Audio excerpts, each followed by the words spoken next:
So it's my great pleasure to introduce Henry Jake Foreman.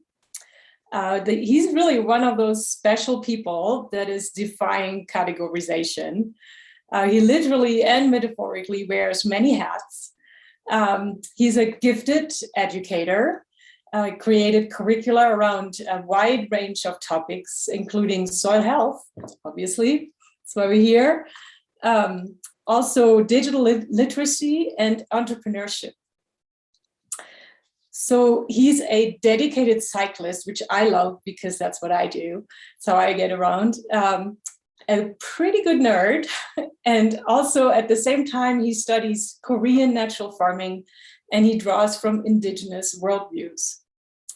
At the New Mexico Community Capital, where he now works as program director, he developed programs in financial and business basics, digital media and marketing, and also the new Native Farmer in Residence program.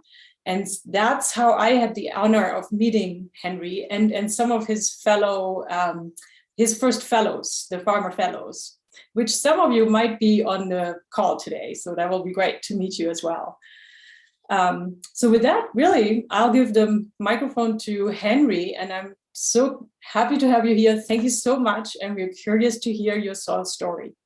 Thank you so much for the great introduction, Isabel.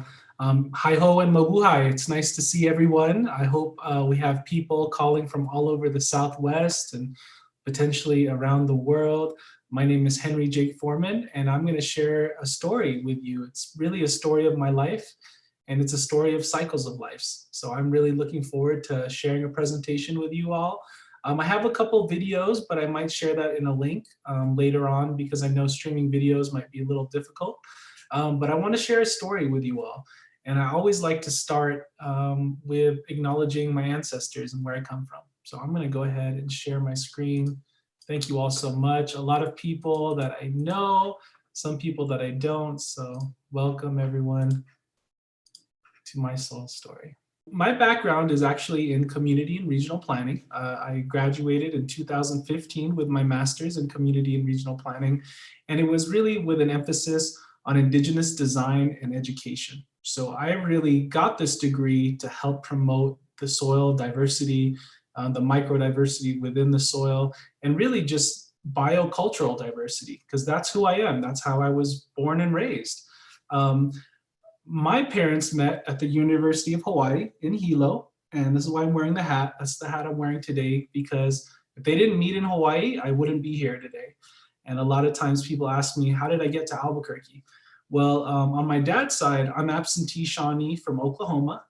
That's the tribe of Tecumseh and his brother Tenskwatawa, the prophet, very famous indigenous leaders. And they were famous for uniting a lot of different tribes together, right? To really show that, hey, you know what, as Native American people, we hold this land in common. Therefore, you can't sell it, right? This is all of our land. And they fought for it, and they fought really hard for it. And I represent 2% of that population, of my original tribe's population, right? They were forcibly relocated to Oklahoma, and my great-grandparents migrated to Farmington. And around this time, about 100 years ago, so right after their big Spanish flu epidemic, they were a Native family that worked at the Navajo Industrial School. And my grandfather and my great-grandfather were groundskeepers. So they were able to tend the farm and orchard. At the time, 100 years ago, most schools here in New Mexico had some type of agricultural practice and farmland that they were cultivating to feed people at the school. So that's how I got to New Mexico on my dad's side. On my mom's side, right over here in this far right, this is Alfredo Cabanting, and he came over to Hawaii as a sacada, as a sugarcane plantation worker. So they brought a lot of Filipinos, specifically Ilocanos, because they were so good at agriculture, that's a big part of it, to Hawaii to work in the sugarcane plantations. So my great-grandfather came in the 30s, my grandfather came in the late 50s, and eventually brought over the whole family. And I really like to tell that story because we stand on the shoulder of giants, right? I come from a background of farmers, from legacy farmers that are still growing food in our backyards today. And that is really what brought me to school. And a big reason is because, again, all my family were farmers. So what did they tell me? Go to school, get your degree, don't be a farmer. Whatever you do, don't farm. You know, it's a hard way to make a living. And after close to 10 years of going to school, I was like, I still want to be a farmer. How can I still farm, right? You know, so I share that story because I'm still very passionate about farming. We still own about a 3-acre property on the Big Island of Hawaii, where my mom and my grandma take care of an orchard and a small kind of family farm. And I'm still farming in my backyard in the South Valley right now. We've had a great season. We farm with high tunnels. And the reason why it was so easy for us to get started and to just grow this season is because of all the years I spent composting, right? And so I'm super passionate about composting. I'm super passionate about soil. Again, you know, it's just, it's been the story of my life. And lastly, I just want to share what brought me, you know, to understanding cycles of life and to soil was actually really something that a lot of people have faced recently. A death of a loved one, a death of my father. So before my father died 10 years ago, I wasn't interested in soil at all. But after he passed away, I realized something, you know. I realized the fundamental impermanence of life that we have, right? The understanding that, you know, what he shared with me before he died, it's a very Buddhist kind of philosophy, is that how can you die if there's no self, right? Because in Buddhism, we talk about the idea that there's no such thing as an interdependent thing. We're all interconnected and interdependent in some way. So even as a person, I have so many things going on right now that I'm made up of many different parts, right? And so if there's no self, how can you die? And that really made me think for a long time, you know, something I really ponder on, this impermanence of life, but this constant flow of energy and this constant flow of life, right? That even after we die, we decompose and we turn into something else, right? That could feed a plant. So there's a lot of philosophy in my soil story a little bit, and I'll go deeper into that. There's a lot of great examples of how I've been able to share, you know, my love of soil and cycles of life with youth, especially Native youth here in New Mexico, and really kind of how that's evolved into what Isabel was talking about what I'm doing now at New Mexico Community Capital with our Native Farmer in Residence program. So thank you all for allowing me to situate myself, purpose, culture, and context. In Indigenous research methodologies, we call this a prologue. We believe that there's no objective view. We all have subjective viewpoints. It's important to talk about that, especially when we're talking about new ways of thinking, new worldviews, new, different consciousness, you know, so I like to share that. So how did I get into soil? I'm going to share about how my passions led me to creating programs like Cycles of Life. And this was a whole program that I started 10 years ago as a graduate student to teach youth about cycles of life, from regenerative cycles of plants and, soil webs in the soil, to bicycles. We literally work on bicycles, fix up old beater bikes and ride them across New Mexico to different reses. And then also, like I said, this kind of fundamental philosophy around life, right? To really understand how precious life is, and then to also understand about things like death. I know a lot of people, a lot of families have had to deal with that, right? And the more that we talk about it, I think the more that we can in some cases celebrate it, but then also understand, hey, wait a minute. We all need clean water. We all need clean air. We all need clean soil. We should be doing a lot more about it. And I'm so grateful that we have this program like New Mexico Healthy Soils Working Group, because this didn't exist 10 years ago. And so I'm so grateful that we have such a passionate community. This led me to the Karana Colectiva, and that is is Sanskrit for compassion. So it's a compassionate collective. And the reason why I bring this up is because I was born and raised here in New Mexico, and I could tell you that there's a serious brain drain. There's not a lot of opportunities for young people, even myself. It was really hard for me to stay in New Mexico. And the only way I was able to stay in New Mexico and make a living for myself is because I became an entrepreneur. There was no job descriptions for a master's level graduate that said, be a soil specialist and teach about Indigenous research and, cycle with kids. There's just no job descriptions like that. So I turned to entrepreneurship, and I really feel like entrepreneurship is a great vehicle to get people interested in soil health, especially youth, because there's a whole industry that's just waiting to be untapped when we talk about healthy soils, right? The amount of work that needs to be done here in the Southwest to reverse desertification is massive, massive scale. And so there is so many opportunities that it needs to be seen as an economic development and a regenerative economic development. And as my friend David Trelnick, that's on the call right now, this is what we're doing. We're creating nutrient value chains. We're creating a nutrient cycle, right? And we're able to create these kind of regenerative economies that everyone's talking about. I know I'm speaking to the choir, right? And so there's a lot of opportunities there. So I'm going to share how I connected entrepreneurship with soil health.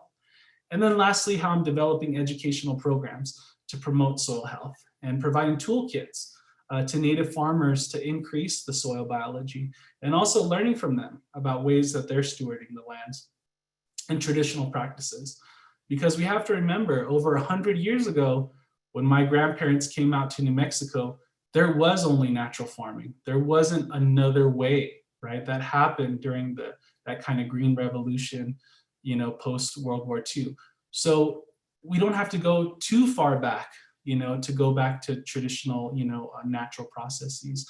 And we also have to remember that we can innovate and we could use new tools and technology. And I'm going to share some of those cool tools with you all as well. So just a snapshot that I just wanted to share with you all, that I'm not lying about being an educator. Actually, while I was in grad school, I got my teacher's licensure at CNM and became a high school teacher, because I felt like that was the front lines. This is what we have to do. We have to teach young people as soon as possible about sustainability, about increasing their health and wellness.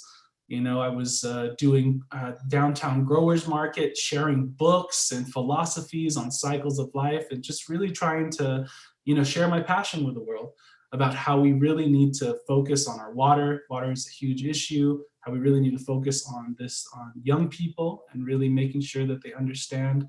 And we incorporated art, and we incorporated events, and we incorporated, bicycling, because that's what they were vibing with. Right? I wasn't a biology teacher. I didn't want to put them to sleep. I wanted to, let's go ride our bikes. Let's go ride our bikes to the bosque, collect some soil samples. Let's ride our bikes to the mountain, and see the ecology. So it was very much hands-on, very much place-based, very much kind of a critical pedagogy, as I would call it, right? It was a cycle of learning. And yeah, I taught about entrepreneurship, and we had students come up with business plans that incorporate this. In fact, we created a whole social enterprise, right? Just like I was sharing with you. So we not only evaluated our success on profit, but how we took care of the planet, right? And how we took care of the people. And that's something that we're still working on with New Mexico Community Capital, is how do we quantify our impact on the planet? Can we quantify how many more microorganisms we were able to grow, in our soil? Can we quantify how many calories we were able to burn on our bike rides? Things like that. And the reason I bring that up is because that's a challenge that I'm having, and I would love people's support into how can we better value the work that we're doing. Because right now, if we just look at money, we're not going to see anything change. We're going to see depleted aquifers. We're going to see more desertification, right?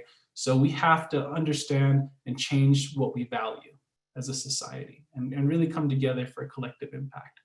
So, I put this structure together. It's a structure that I teach a lot of my students now in our programs at New Mexico Community Capital. It's a lot of what Native American entrepreneurs are doing, of just how do I make a profit, make a business, but how do I give back to my community?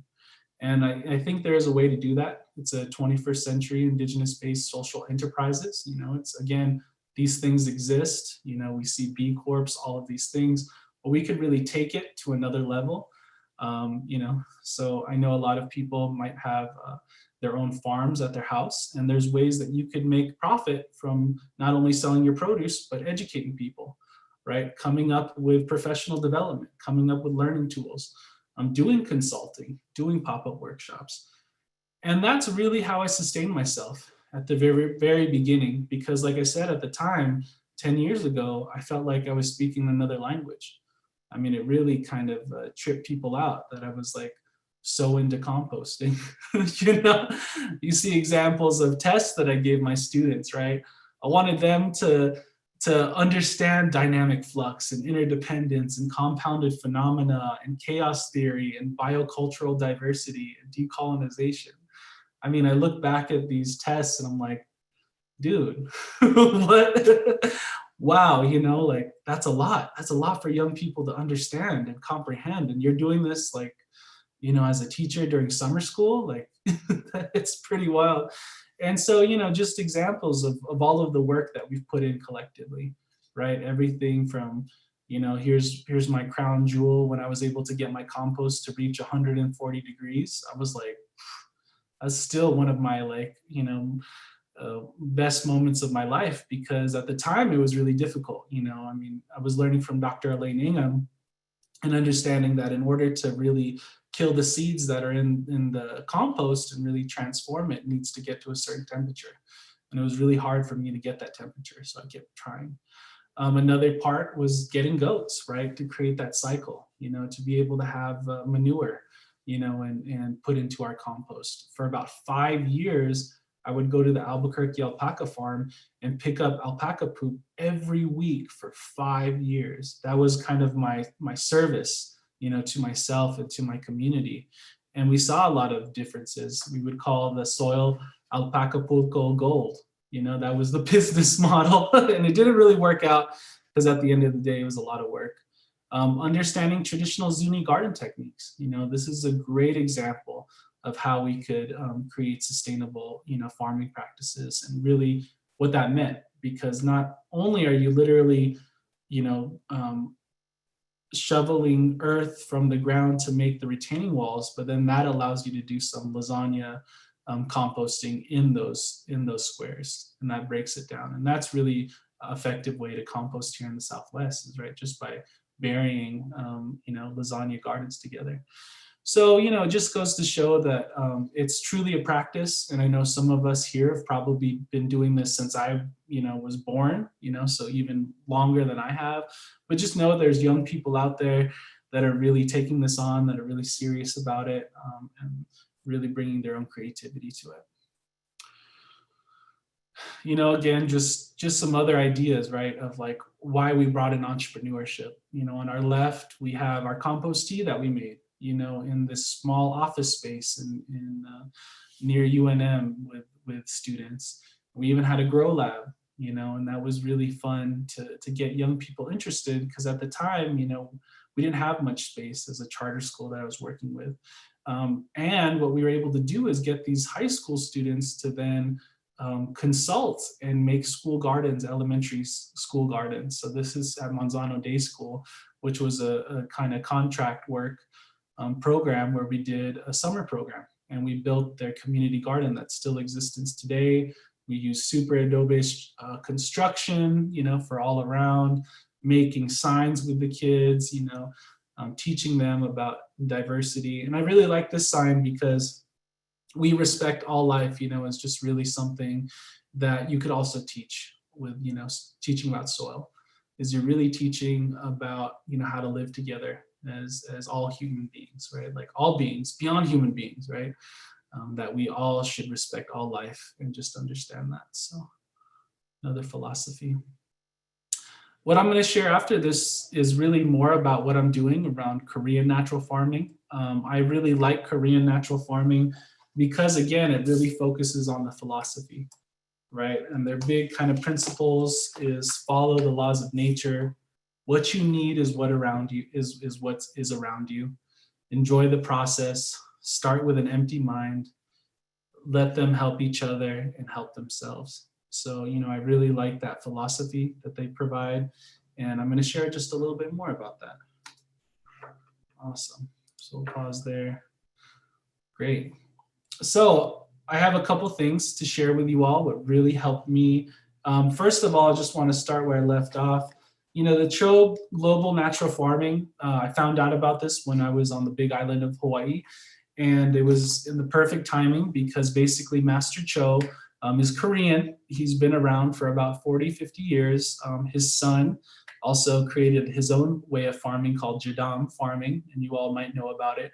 But I love it because it really incorporates fermentation and indigenous microorganisms. So you collect indigenous microorganisms using a simple, a basket like this. You put in rice and you collect microorganisms.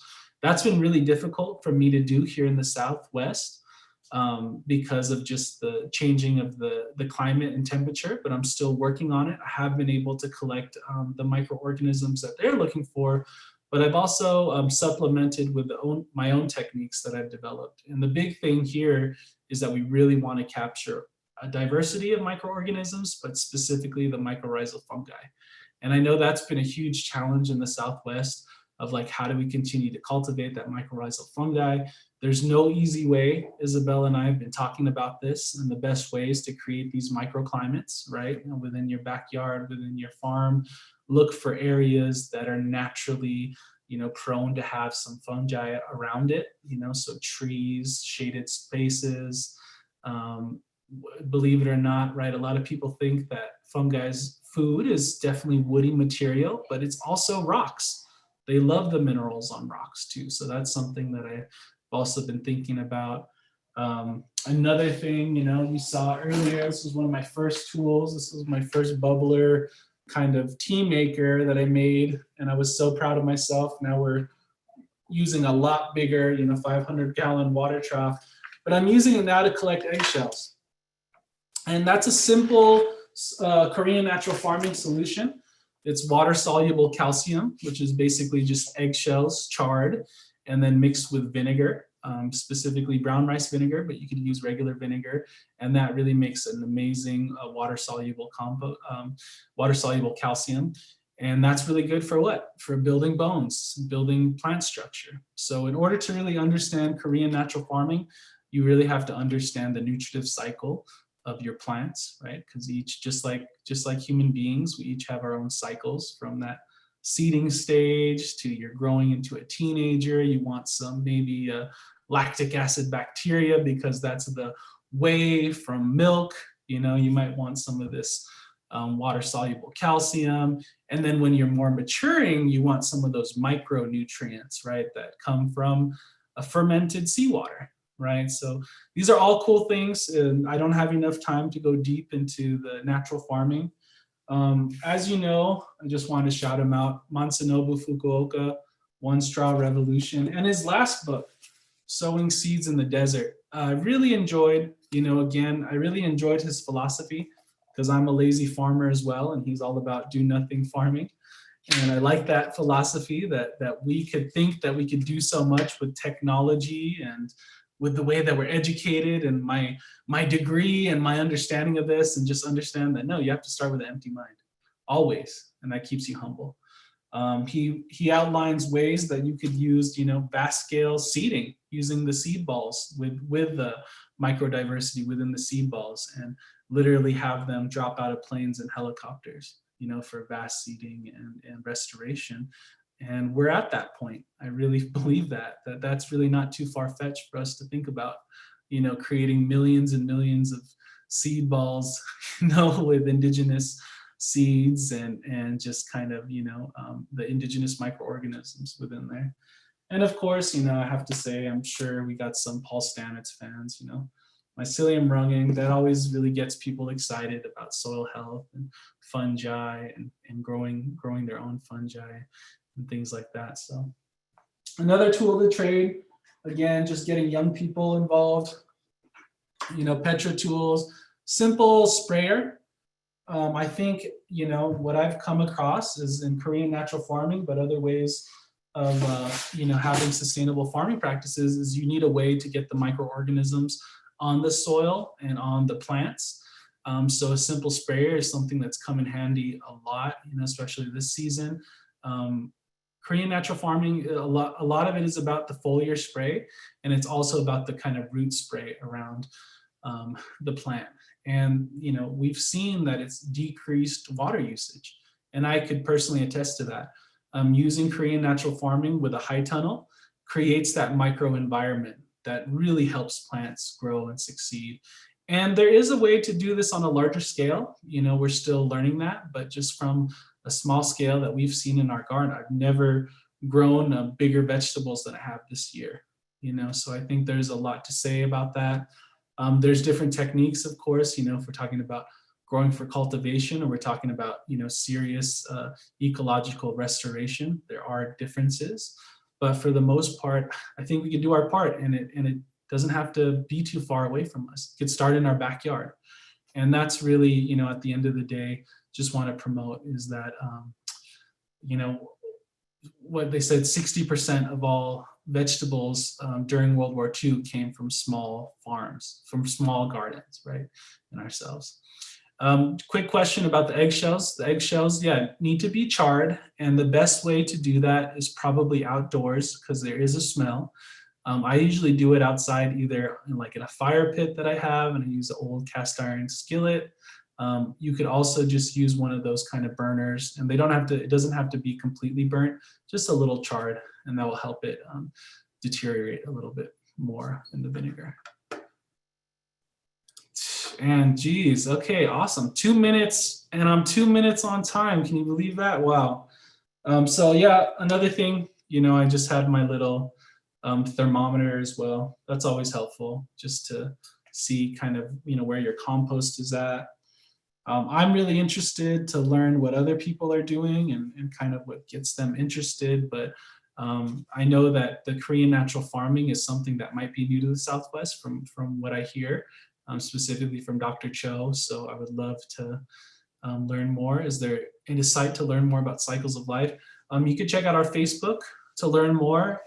It's a cycle in its own way, and I've let others kind of take on that work. So like for the bicycling, for instance, Story Riders is a partner of ours that continues to do bicycling with the kids. But yeah, you could reach out more. I have a whole video thesis on cycles of life, so you can learn more about that experience. Thank you so much, Henry. I really appreciated your life story and the story of the cycles of life, and a lot of wonderful and really meaningful insights that you shared. To name a few from that were poignant to me is that we hold this land in common, kind of the indigenous perspective, and that you stand and we all stand on the shoulders of giants. That's very touching, and I was moved by your sharing about your father. I have a father who passed away at that same time that yours did, and I still feel him very present in my life. And anyhow, all that you're doing with young people and the commitment that you're making is really wonderful. And we're so grateful to be with you today. So without further ado, we'll go to some questions from the chat. And if people would like to speak in person on this video, just when I call upon you, just unmute and start your video and make your comment or question. So I'll start with Tiffany.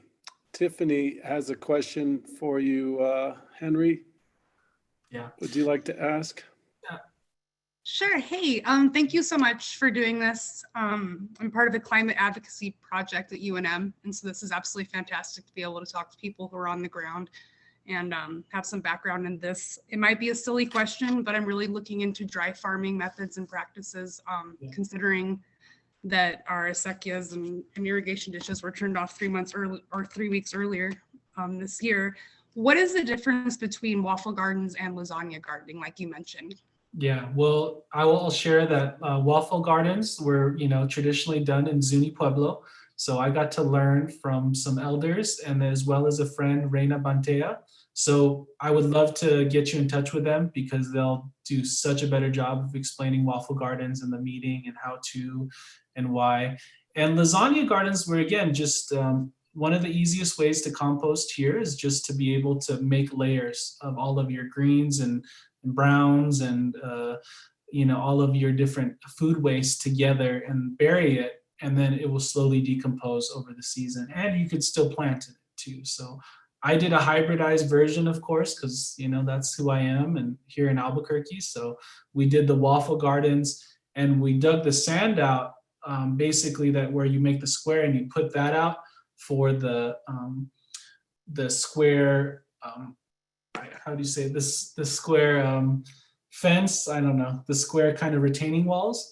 And then I would put the compost in and mix my equal parts green and brown with a little bit of material. And then I would also add some cardboard as well for the mycorrhizal fungi, add some of the water-soluble mycorrhizal fungi spores, add a little bit of the compost tea to make sure it has microorganisms in it, and then bury it. And then that would be, the hybrid version.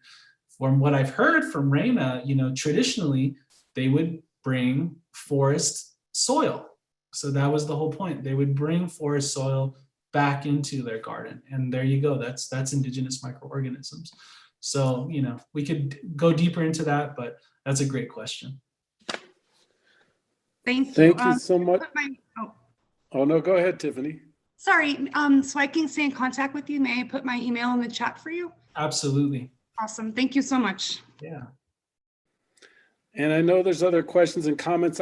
Even for folks who have a compliment and or a comment, I'd like to give them a chance to unmute and ask. And so, Bridget, would you like, or to share their views about your presentation? So, Bridget, would you like to go next?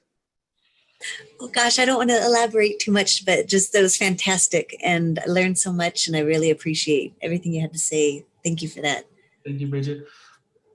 And how about Andrew? Andrew Hunzinger.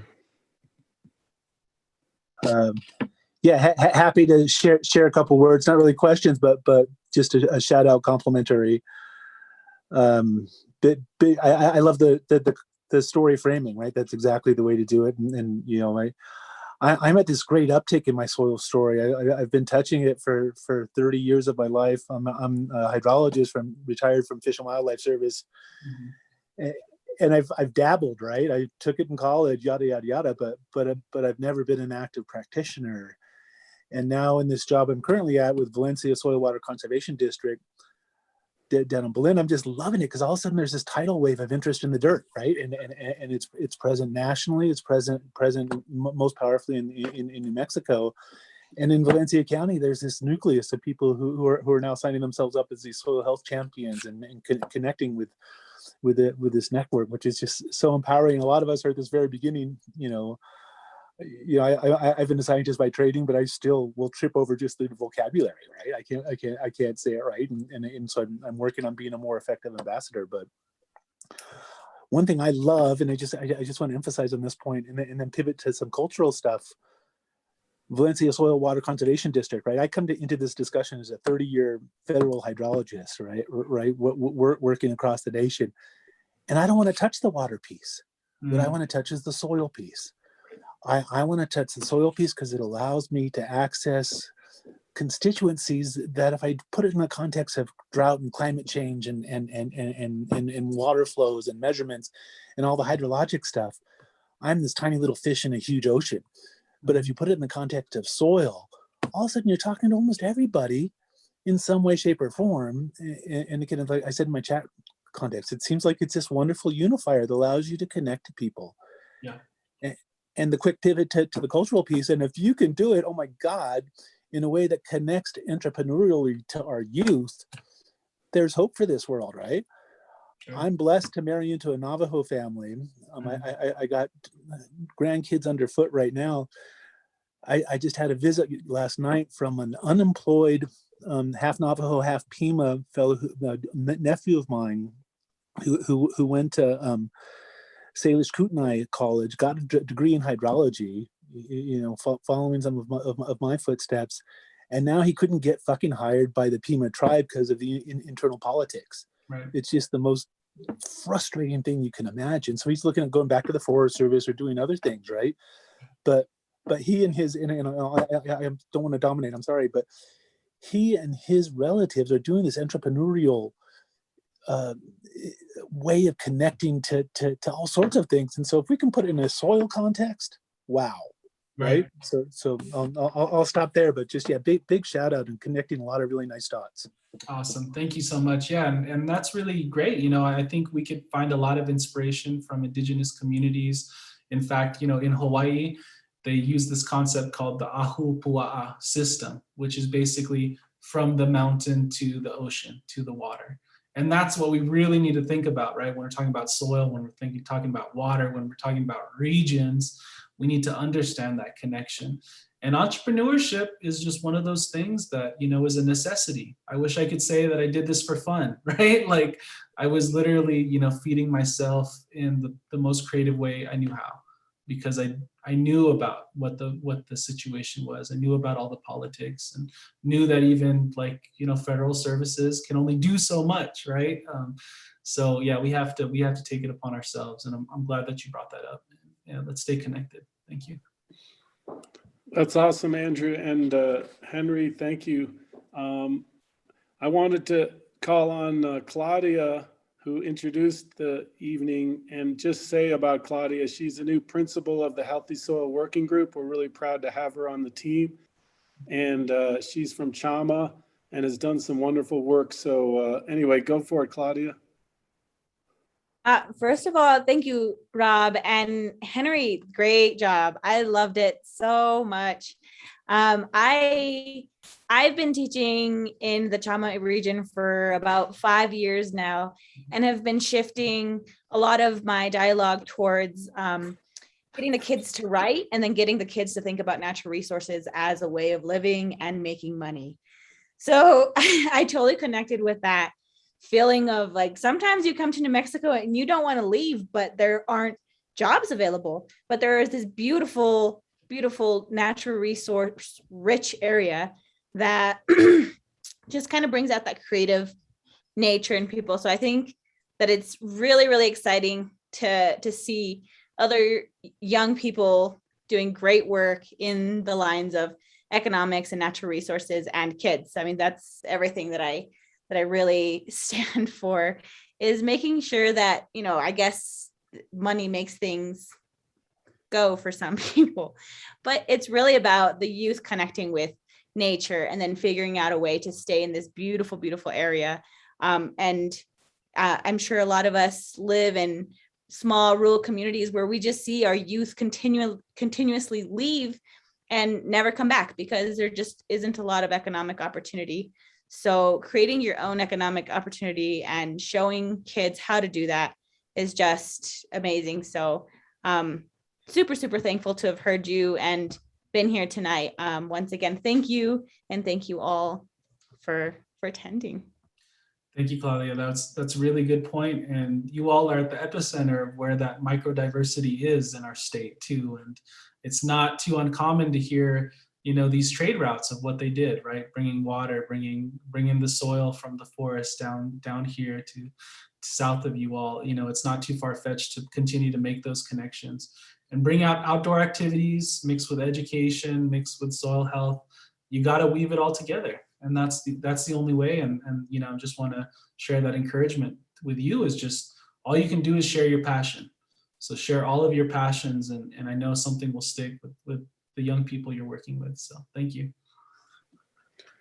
All right, that's awesome. And how about Amy? Amy has her hand up and we'd love to call on you, Amy.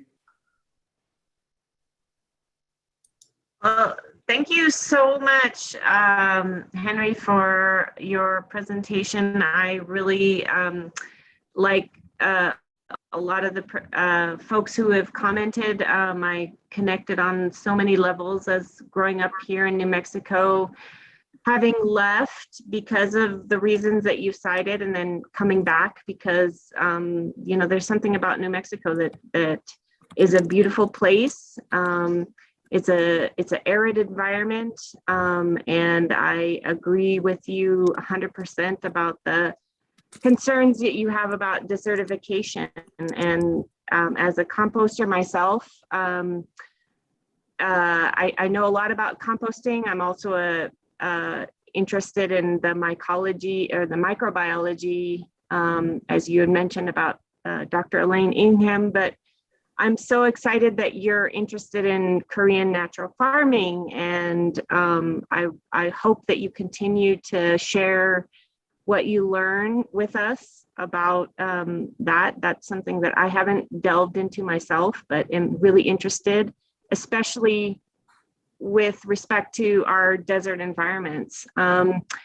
And working with kids as an educator, I'm also really interested in having them see the microbes like on the microscope and understand that there's so much that they can't see, that we can't see, that goes on underground beneath our feet. I'm just really impressed with everything that you've presented here today, and want to appreciate it and share my enthusiasm for what it is that you are trying to do. So just wanted to give you a shout out.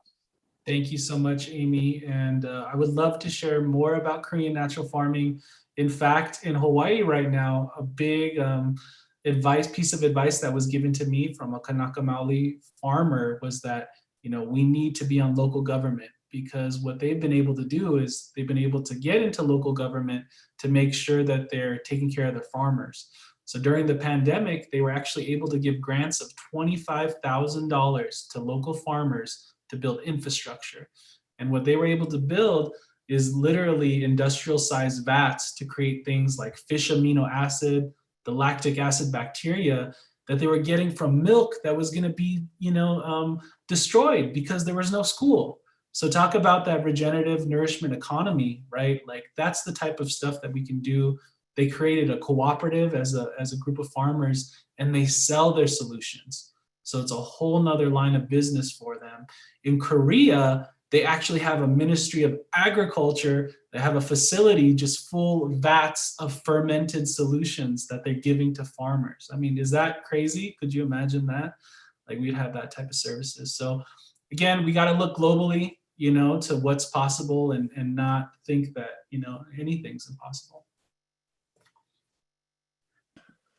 Hey, that's terrific. I wanted to just give a chance for Donna. I know she shared an image of the Waffle Garden, but I wanted to get her a chance to comment about that if she'd like to. I've never actually done waffle gardening myself, but I've seen it up at the open space in Albuquerque, and it seems like a really, really wonderful technique. I just wanted people to see it if they didn't know what it looked like. Thank you. And Donna, for just being able, again, to acknowledge where it comes from and where I learned it at. It's also really helpful for like when you're gardening with the 5-gallon buckets, because then you could just put a bucket of water per each square. So again, if you're dry land and you have very limited water, it has another, reasoning. Of course, when it rains, it collects water and it protects it from the wind. So thank you for sharing that image. Shane had to go to dinner, but I guess you saw that, Henry, but she really thanks you for sharing your story. And anyone else can chime in. I know those were the people that were on the chat and had their hands raised, but if anyone wants to unmute who hasn't already and share something with Henry, or ask Henry a question, please, this is a great time for it.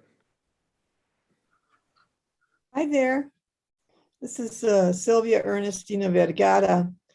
And I came in unfortunately late, but I do appreciate what I've heard so far. And I really, what I picked up on, which was very important, what's really on my mind is what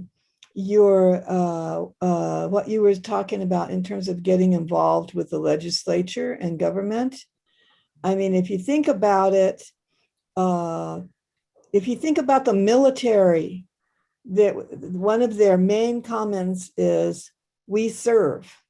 Well, we serve too, literally. And so there's a way in which I really feel that farmers and artists really need to be elevated. They need to have benefits, they need to have retirement, they need to have something that resembles like a social security, so that when we get older, it's like we have some kind of retirement and we don't have to sell our farms or be put into some kind of nursing home, and the kids have to sell the farm to support the nursing home, that they put their parents into. I mean, it's really terrible. And yet we really need that dignity. If you think about it, without our farmers, we would be in dire straits. Yep. So we work really hard, we serve, we really try to take care of the earth, we try to take care of our fellow human beings. And so, I really support what you're talking about.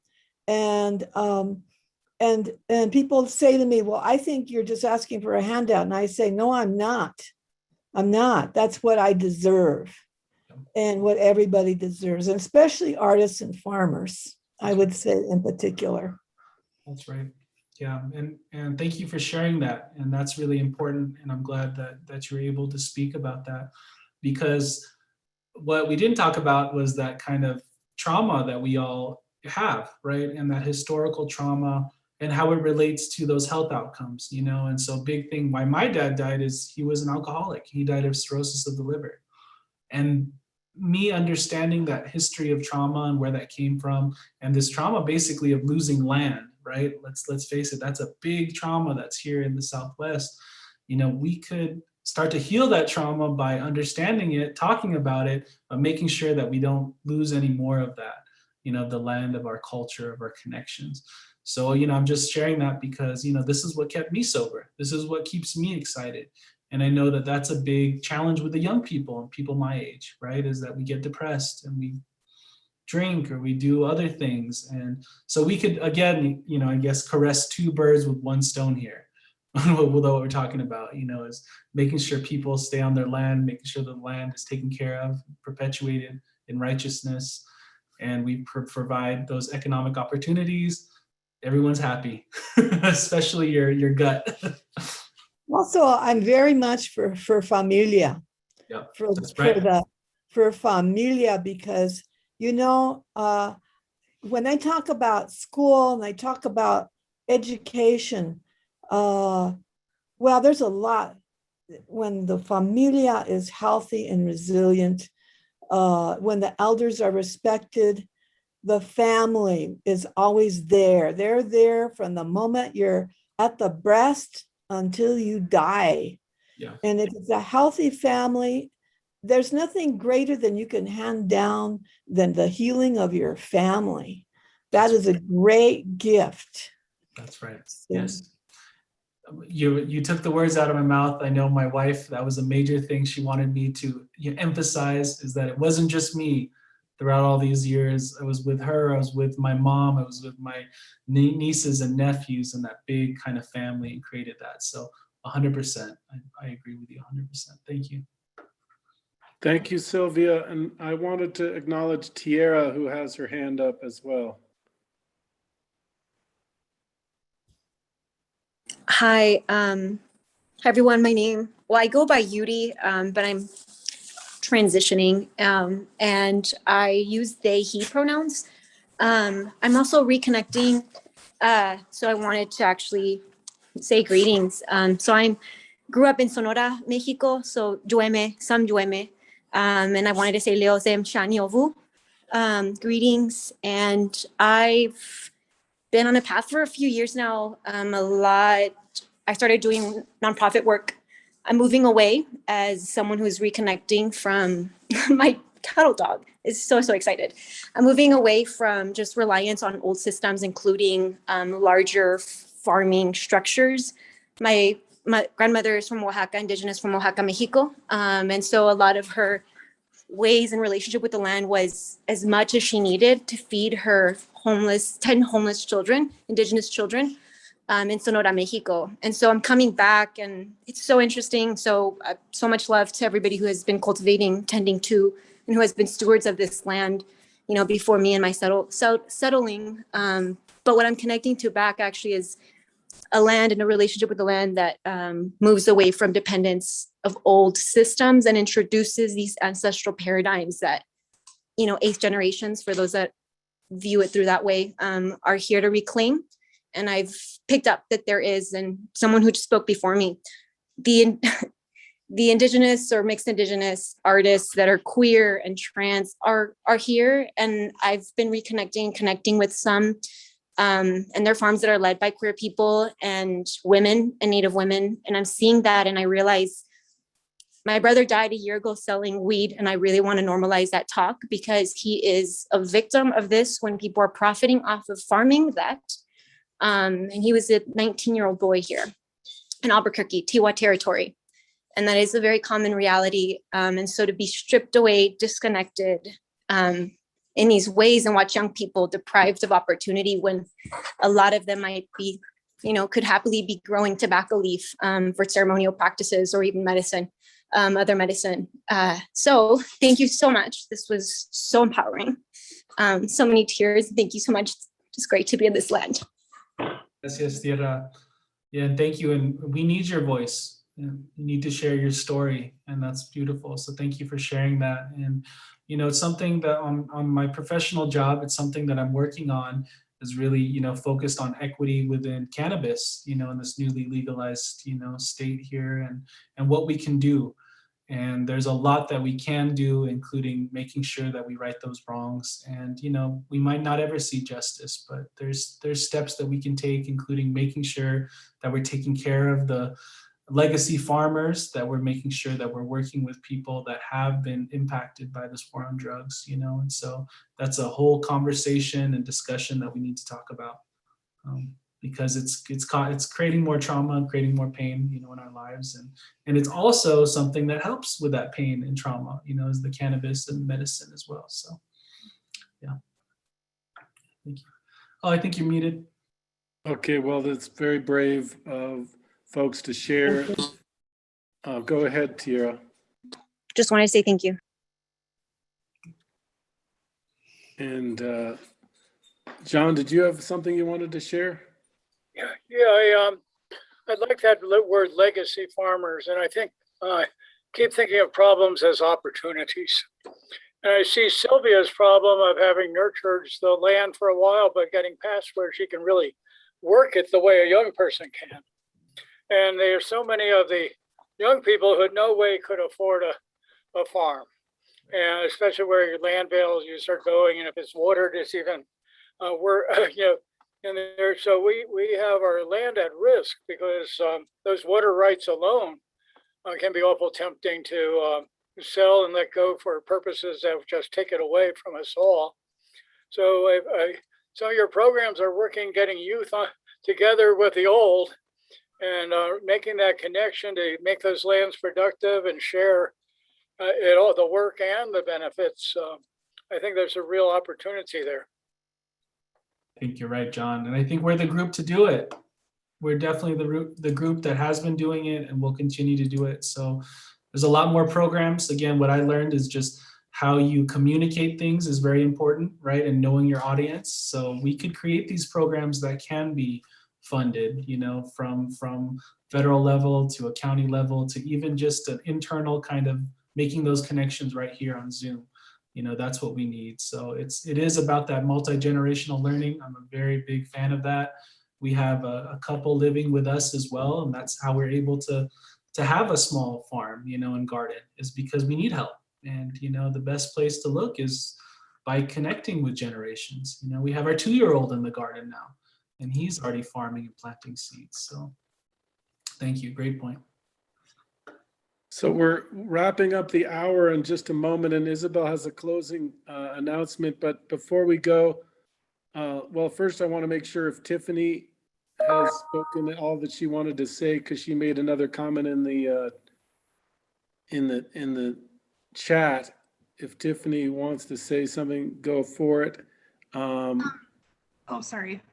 My computer's lagging. I just wanted to put out that Cupava Brazilian landless movement for anyone that's interested, because they really did create an agroecology model that took them away from this capitalist market. I know it's a different country, and through the Brazilian constitution, any kind of land abandoned by any industrial agriculture is automatically put forth for agrarian use. But I just thought it'd be interesting if anyone wanted to look into it. Definitely will. Thank you. And before I pass it on to Isabel, I just want to thank you. Oh, go ahead, David. I'm sorry. Oh, thank you. Sorry. Very briefly, I want to thank Henry and all of you for sharing what you share. And I've been learning lovingly with and argumentatively with Henry for about 4 years now. He used the term nourishment economies. I'd like you should probe him a little more on these things if you want. I would share that because of what he is doing with all of you, we're in conversations with other colleagues, including a lot we brought to Albuquerque in Zambia, Ecuador, Switzerland, Ireland, lots of other parts of the world who are having these same conversations and realizing that the health of the earth and all the good things that happen when nutrient cycles are working properly are the rich material that the world needs in the future. So while it may sound like we're working small where we are, that's exactly what we need to do, because it's leading the rest of the world in this direction, and Henry's a big part of that. So thank you all. Thank you, David. Mentor, he's a mentor of mine. Thank you. Likewise. So wonderful feedback. Thank you to Henry and all the participants of this call tonight and this Zoom meeting. Just to close with Henry's comments, we are all interconnected, and there's a constant flow of life and energy that's running through all of us in the pursuit of this work. And so thank you so much. And Isabel, go for it. Thank you, Henry. Thank you, everyone. This was a very spirited discussion. I think you got all our wheels going and our minds stimulated, our hearts throbbing. So thank you so much.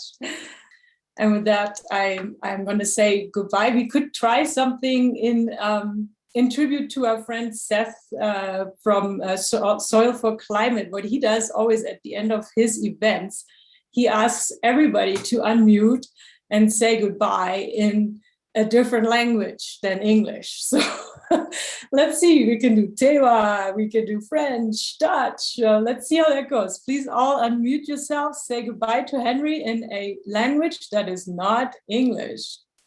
Dankeschön. Adios, amigos. Calm down. Hasta la próxima. Adios. Dagje. Bye. Doei. Bye. Oh. Bye bye.